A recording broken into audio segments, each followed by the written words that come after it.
Veg biryani. এখানে 500 গ্রাম সবজি সমপরিমাণে 500 গ্রাম চাল নেওয়া হয়েছে।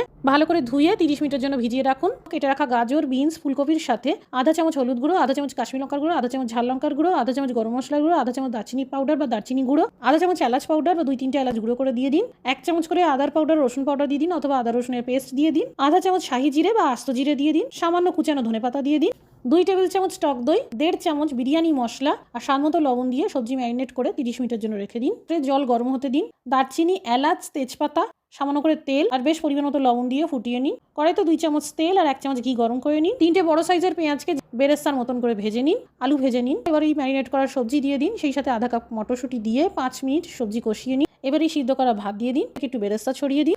আধা কাপ দুধের মধ্যে সামান্য কেশর আর এইভাবে চামচে করে ছড়িয়ে দিন। গুছানো ধনেপাতা ছড়িয়ে দিয়ে এই ভাত ফোটানোর যে জল 3 হাতা মতন দিয়ে দিন। 2 চামচ গোলাপ জল আর সামান্য মিঠা আতর দিন। কম আছে বেশ 10 মিনিট মতন হতে দিন। তৈরি হয়ে গেল ভেজ বিরিয়ানি।